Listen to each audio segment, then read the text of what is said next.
are a role model, whether you know it or not. Stay tuned.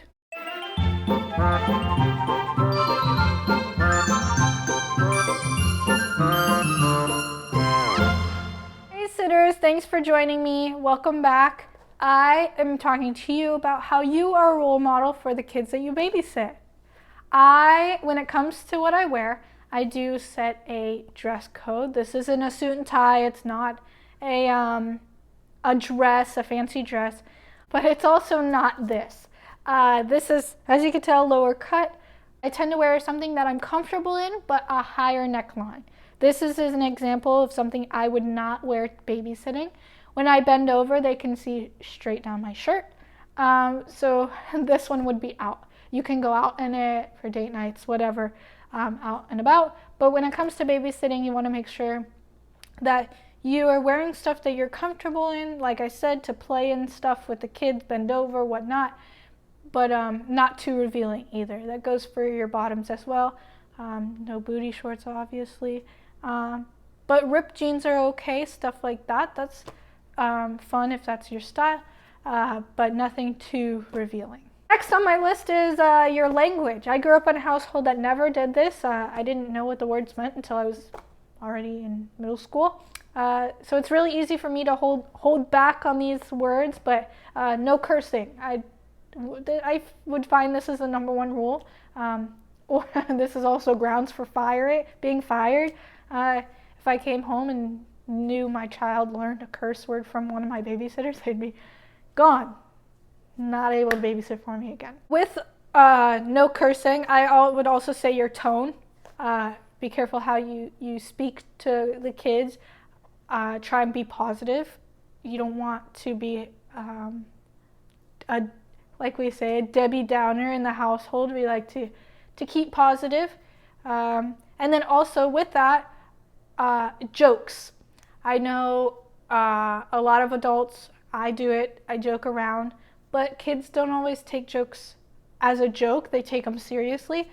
Sometimes those jokes can be repeated and they don't have the sarcasm behind them to back it up, so it just comes off as rude.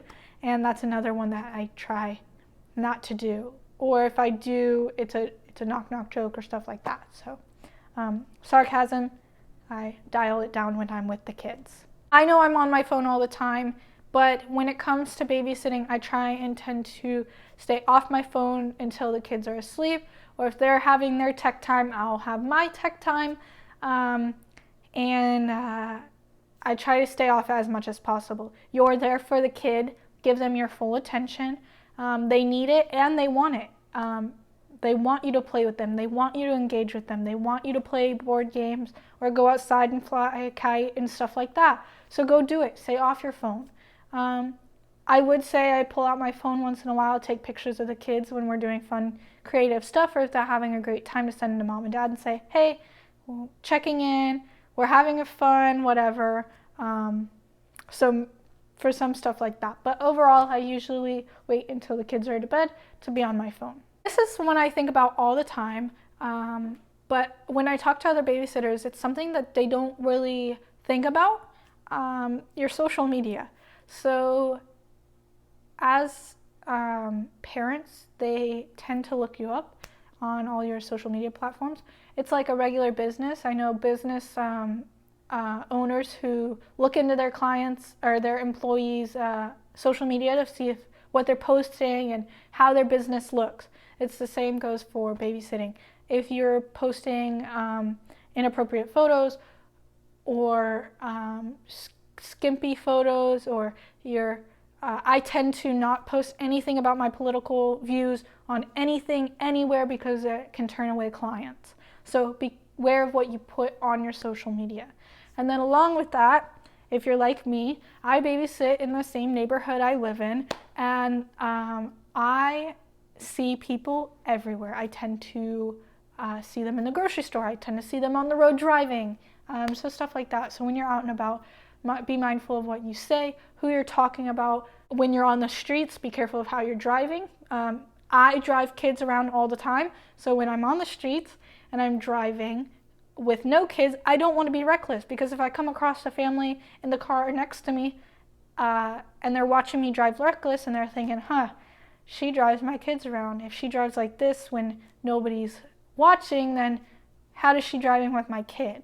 So I tend to drive very safe all the time. You should anyways follow the rules of the road, but I'm extra careful because I do drive kids and I do live in a neighborhood where I see a lot of my families. So like I said in the beginning, you are a role model, whether you know it or not. So beware of what you do, what you say, what you post. If you guys have any questions or concerns or anything to add to my list, please put them down in the comment section below. If you know of any babysitters who could use these tips, because I know all of us know somebody like that, share this. Please feel free to share this.